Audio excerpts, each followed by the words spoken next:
Okay, so I'm actually super excited to be doing this.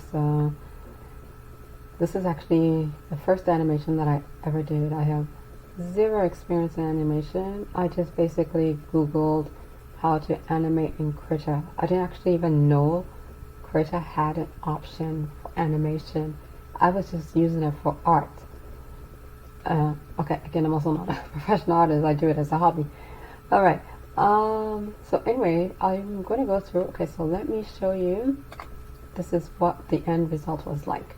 So I won't go through this again because I don't want to have to go through that drawing process, but I will start a new file. So I'm going to stop this one and we're going to go up here. It's going to go File and we're going to select New. Alright, so I'm going to keep basically the same thing, but you can change these values or you can already get some predefined ones. So I'm going to stick with this. I put the resolution typically minimum of 300 and I'm going to say Create. Alright, so now I have two layers already. One is the background and one is a paint layer that's ready to go. What I'm going to do is I'm actually going to unlock both layers, and because I'm doing the bouncing ball, I'm going to need one layer as a ground. So I'm going to call this background one. So background, I'm just going to say ground. And then, so that was a double click in there to change the name. And then this one I'm going to call ball, because that'll be the ball. Alright, so as you see, my screen's already set up, so I have the palettes all showing here. So whenever you don't have dockers showing, these are called dockers. You will go to Settings and Dockers.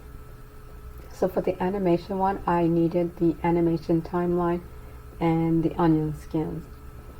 Alright, so these are the onion skins here, and this tells you how many frames you are, like it'll show you the previous frames, and this is the ones behind, and then this is the ones ahead. Alright, so I'm gonna start. When you do this, you actually need to create your frames, and the thing is, because if you don't actually, I don't know, it doesn't become part of the animation. I haven't figured out that part, but I'm just interested in the process of how to get it going. Alright, so I'm gonna go to the first layer here and I right clicked. Okay, so now you go create blank frame. Alright, so this is going to be my ground line. So if you take a look at the top here, we got here foreground color, background color. Right now it's pink. I can click in here to change the color, but you'll see here also underneath there's a black and a white one. So if I click this, it automatically sets the foreground back to black and then the background to white. So I'm just going to click in this box here and I'm going to change it. I'm going to make it a ground, so more of a green color.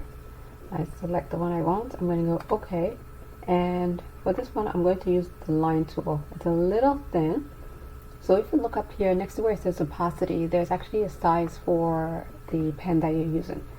So if you see here, this is the pen I've selected. It's just random. It's just to actually set this up for the animation. Alright, so I am going to increase the size. I'm just left clicking and dragging. I can also type it in if I wanted. Let's see. Let's just say like 30. Just to see how to type it in.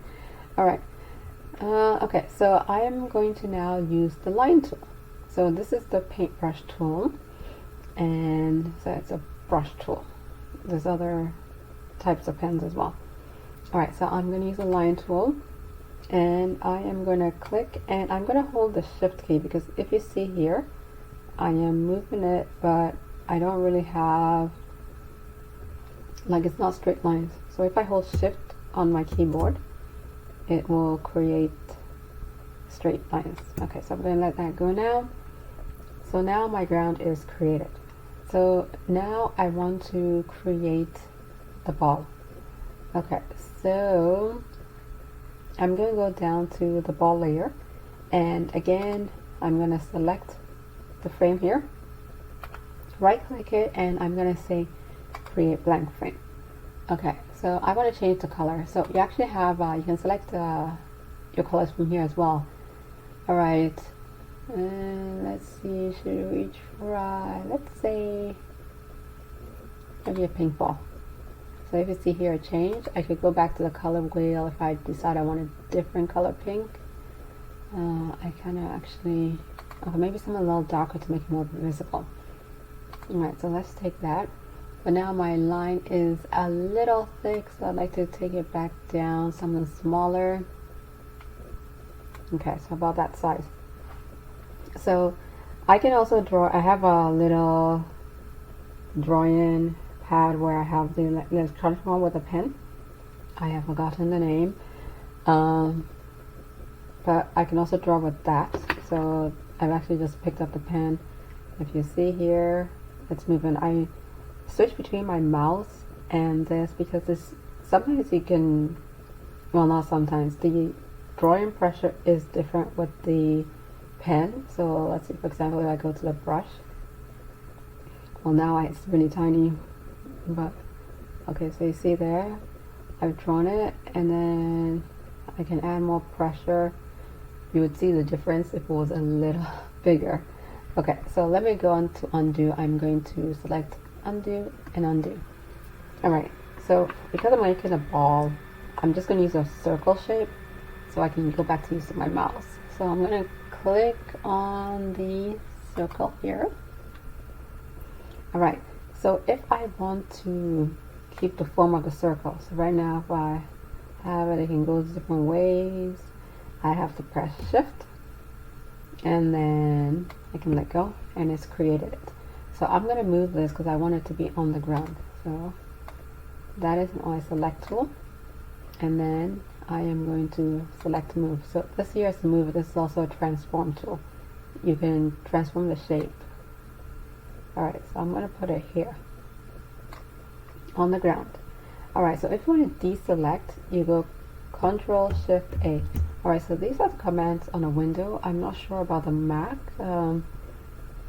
They may probably be different because I don't believe they have control and such. I think it's command or something. Don't take my word for that though, because it's been a long time I used the Mac. Alright, so now what I'm going to do is I'm actually going to copy this keyframe. So I click back on it, right click, and I'm going to say copy. I'm going to move to the next frame and I'm going to say paste keyframes. So now I'm in the second frame and I want to, again, I'm going to hold shift. Okay, so actually before I do that, let me undo this. Okay. Right, so you're going to see this little bulb right here. So this bulb, this shows you the onion skins. Right now it says it's off. So if I select it, now if I move this, you'll see that onion skin right there beneath it. So it gives you a reference when you're moving your objects or doing your next drawing for the animation. So I'm going to raise it to about here. That's going to be this frame. Okay, so then I'm going to copy. Alright, so I'm going to copy the two frames.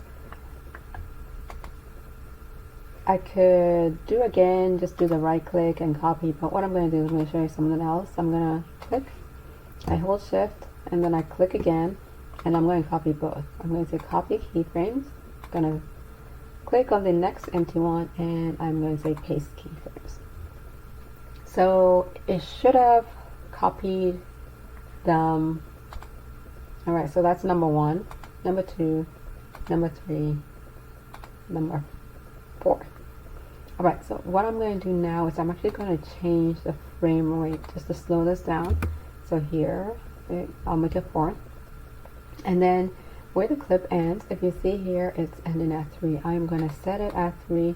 Otherwise, when you play, it's going to try and go all the way to the 100, and I have nothing else in those frames.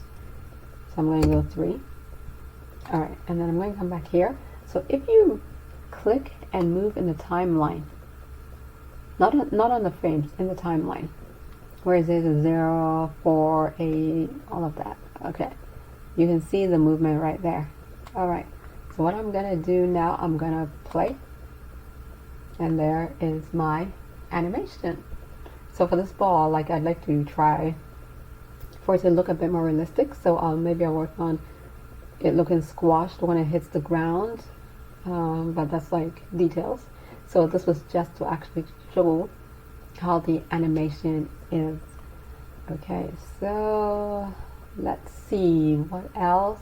Okay, so I think that's about it for starting that off, and